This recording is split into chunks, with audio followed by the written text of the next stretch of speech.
Assalamualaikum warahmatullahi wabarakatuh. Nama saya Muhammad Hazal bin Sadiq, nombor matrik 22387 daripada Bachelor Sains Komputer di UJM.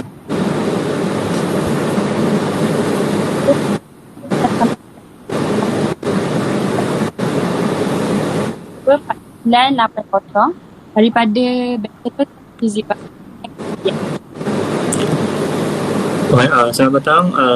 Nama saya Justin Long Johnson, nombor matrik 2245 dia 6 dari khusus Bachelor Sains Komputer dengan Kemudian.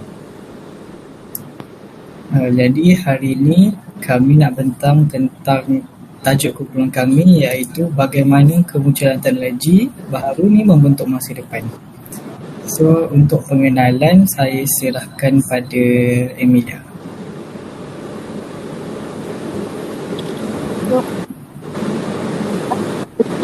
Konsep pelbagai merangkumi yang definisi tunggal. Teknologi juga merangkumi pelbagai termasuk pembangunan dan penggunaan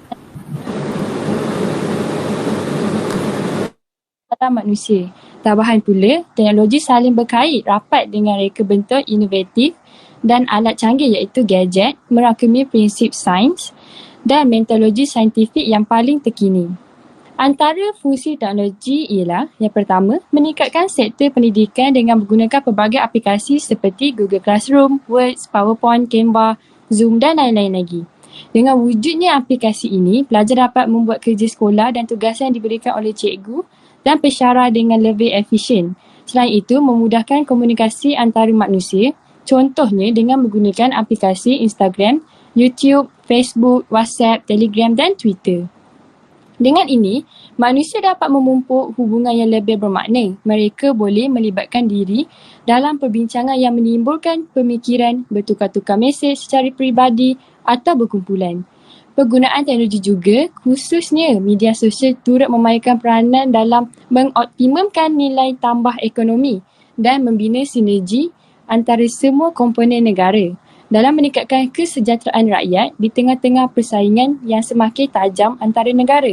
Media sosial juga mempunyai kesan positif ditandai dengan pembangunan pasaran yang menyatu, penjual dan pembeli, dagang dan pemula perniagaan.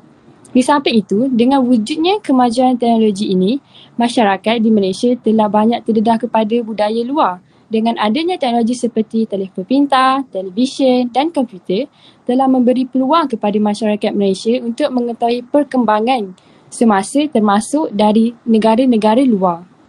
Masyarakat juga dapat menyematkan kehidupan budaya luar dalam kehidupan seharian. Contohnya, masyarakat kini memakai pakaian tidak menutup aurat kerana mengikut fashion dan trend. Media sosial telah menjadi medan utama untuk mencari pakaian yang cantik walaupun tidak mematuhi syariat Islam. Walaupun teknologi membawa banyak kebaikan dan faedah kepada kita, namun haruslah kita beringat bahawa pengaruh teknologi boleh membawa kita kepada kemusnahan peradaban dan etika dalam masyarakat di Malaysia. Slide sebelah. Persoalannya, bagaimana kemajuan teknologi dapat membentuk masa depan? Saya pergi kepada isi pertama, iaitu Justin akan terangkan. Okey, bagi saya ingin mengatakan bahawa mengapa apa yang disebabkan untuk menjadikan kemunculan teknologi baru. Kerana pada masa ini, teknologi telah dipaksakan untuk menjadi semakin maju dan inovatif disebabkan oleh keperluan dan perubahan dalam masyarakat. Antaranya termasuklah pandemik COVID-19 yang dialami oleh kita pada tahun 2020 tahun telah menjejaskan kehidupan harian kita. Hal ini kerana MCO yang diumumkan oleh kerajaan telah mengawal rakyat supaya duduk di rumah masing-masing dan tidak dapat keluar. Dengan itu, kebanyakan rakyat menghilangkan pekerjaan mereka serta syarikat-syarikat besar juga mengalami masalah kewangan sebab ekonomi negara telah terjejas. Okay. Oleh itu, terdapat banyak kemunculan teknologi baru yang diciptakan oleh banyak saintis untuk mengatasi masalah yang dihadapi oleh rakyat. Sebagai contoh, MySejahtera telah diciptakan di negara kita, telah diperkenalkan untuk memudahkan kerajaan untuk mengawalkan dan membedakan sesiapa yang terjangkit daripada pandemik COVID-19. Lepas juga pandemik COVID-19 telah mengubahkan cara kita bekerja dengan mengalahkan lebih banyak ramai orang untuk bekerja dari rumah. Hari ini saya akan bagi satu contoh macam e-wallet atau e-dagang seperti Shopee, Lazada telah semakin berkembang. Hal ini telah mendorongkan perkembangan aplikasi kolaborasi dalam talian, perisian, konferensi video dan juga alat kerja jarak jauh untuk menyokong keperluan pekerja yang perlu bekerja dari rumah. Okey, disebab selain daripada kes ini, isu ni ada terdapat juga isu lain. Bagi slide yang kedua. Okey. Selain itu, masyarakat kini juga untuk mementingkan bagi kecekapan dan penting untuk menjimatkan kos dan masa untuk menyelesaikan kerja yang banyak. Kerana kita tahu masa itu emas. Ya. Dengan itu, banyak teknologi baru telah diciptakan untuk menggantikan kerja-kerja manusia. Sebab teknologi dapat melaksanakan tugas yang dengan lebih cepat dan secara konsisten berbanding dengan manusia. Terutamanya, teknologi dapat menjalankan tugas tertentu tanpa kesilapan atau keletihan. Tak sama dengan manusia lah, kerana tenaga manusia akan terhad. Okey. Hal demikian, ChatGPT telah diciptakan. ChatGPT itu ialah satu aplikasi yang diciptakan oleh OpenAI syarikat telah memudahkan kerja-kerja manusia.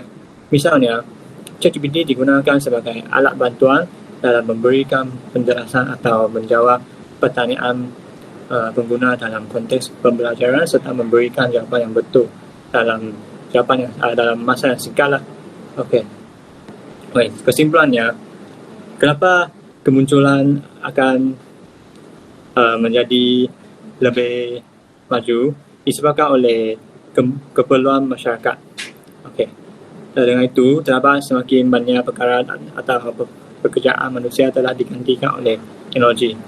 Dengan itu, kita perlulah menggunakan teknologi itu secara bijak dan memastikan diri sendiri tidak menyalahgunakan aplikasi atau teknologi baru itu, kerana kita mesti tahu teknologi itu mestilah sebagai alat yang kita dapat awalkan, bukan yang menggantikan peranan kita.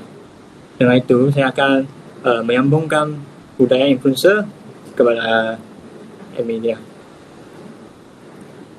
Ya, seterusnya adalah budaya influencer. Yang pertama, definisi influencer ialah individu yang memiliki banyak pengikut atau pelanggan di berbagai platform media sosial dan mereka yang memiliki keterampilan luar biasa atau pengetahuan mendalam dalam bidang tertentu sehingga memungkinkan mereka memberi impak yang besar terhadap masyarakat atau pengikutnya. Istilah influencer berasal daripada kata influence yang bererti kekuatan untuk mempengaruhi atau menginspirasikan orang lain. Kemunculan budaya influencer telah memberi kesan yang mendalam terhadap masyarakat contemporary dan standard etika. Persoalannya di sini, apakah aspek yang terkait dengan budaya influencer dari perspektif peradaban dan etika? Yang pertama, penyidikan yang telah dilakukan menggali pelbagai aspek yang terkait dengan budaya influencer jika dikaji melalui kacamata peradaban dan etika. Transformasi tingkah laku pengguna memainkan peranan penting dalam segi peradaban. Salah satu faktornya adalah kebangkitan budaya influencer. Fenomena ini telah memberi kesan yang mendalam terhadap cara pengguna berkelakuan dan membuat pilihan. Individu yang mengikuti influencer selalunya terdorong untuk mencontohi gaya hidup, menerima trend terkini dan menyelaraskan pilihan jenama mereka dengan yang dipromosikan oleh influencer yang mereka kagumi dan ikuti. Selain itu, faktor yang kedua ialah pengaruh terhadap industri dan ekonomi juga merupakan salah satu aspek dari segi peradaban.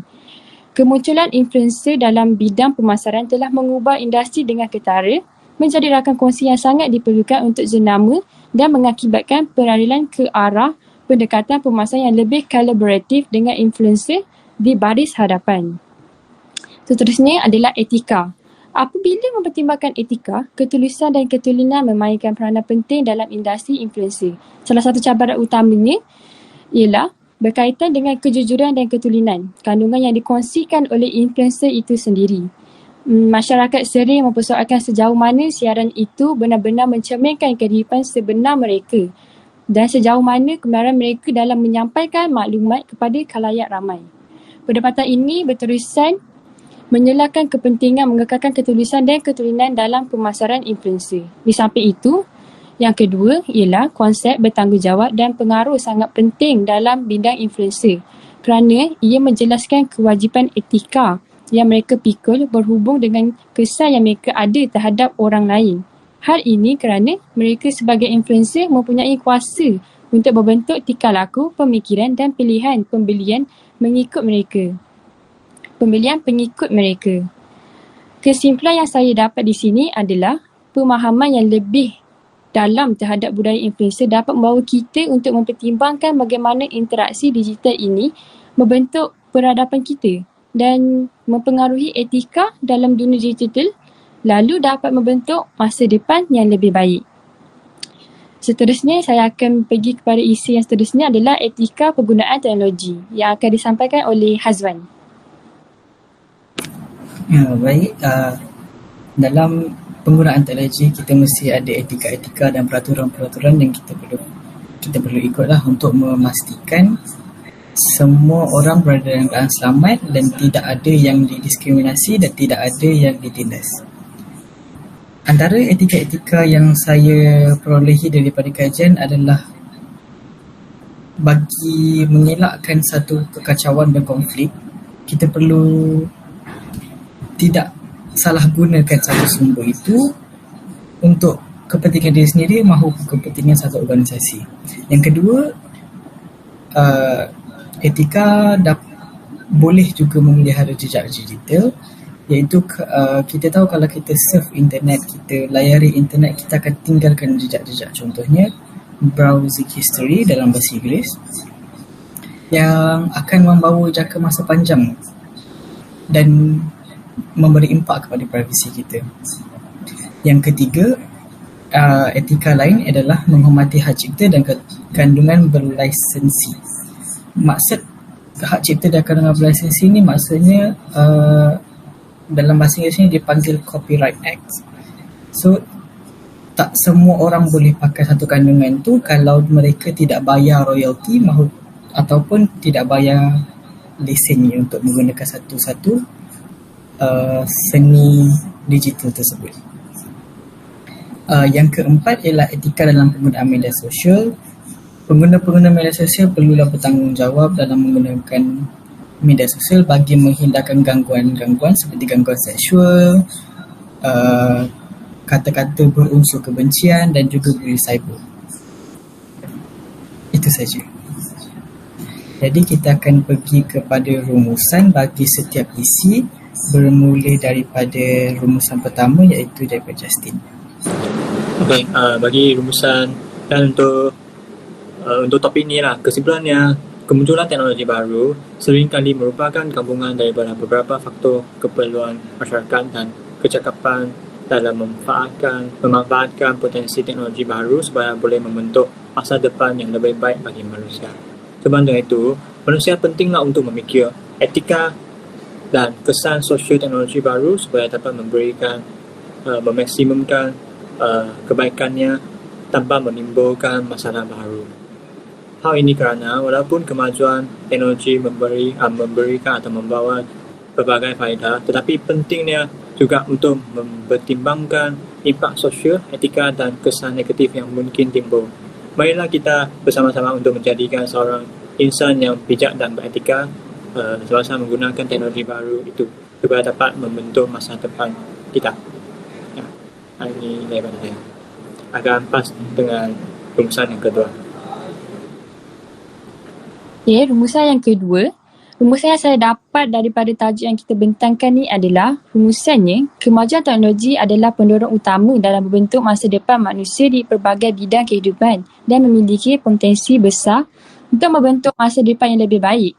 Dengan ini, kesan kemajuan teknologi menjangkau jauh melangkaui keadaan kita sekarang dan mempunyai pengaruh yang mendalam terhadap pelbagai aspek kewujudan kita. Oleh itu, adalah penting untuk mengemudikan kemajuan teknologi dengan teliti dengan mengambil kira implikasi kemasyarakatan, etika peradaban dan ekologi dengan tujuan untuk memupuk masa depan yang lebih makmur dan seksama untuk semua individu. Seterusnya adalah rumusan ketiga yang akan disampaikan oleh Hazwan. Baik, untuk rumusan ketiga, daripada kajian saya dapati bahawa pentingnya satu etika dan penting satu peraturan dalam kehidupan, terutamanya dalam etika penggunaan teknologi dan media sosial. Sebab peraturan dan etikanya adalah satu landasan yang akan membimbing satu individu tu daripada melakukan perkara-perkara yang negatif ataupun perkara-perkara yang membahayakan diri sendiri maupun satu organisasi. Jadi rumusan yang ketiga saya dah habis, so saya next kepada penutup, which is penutup kepada semua kajian termasuk daripada isi pertama sampai isi ketiga ialah teknologi boleh membawa ke arah kebaikan dan membawa ke arah keburukan. Ia bergantung kepada kita sendiri untuk mengaplikasinya dan mempraktikkannya dalam kehidupan kita. Jadi teknologi juga boleh memberi impak yang sangat besar dalam pembangunan negara dan juga pembangunan modal insan dan juga pembangunan negara bangsa. Kesimpulannya, kita haruslah menggunakan teknologi dan media sosial digital dengan beretika dan mempunyai adab yang sangat tinggi. Sekian, terima kasih.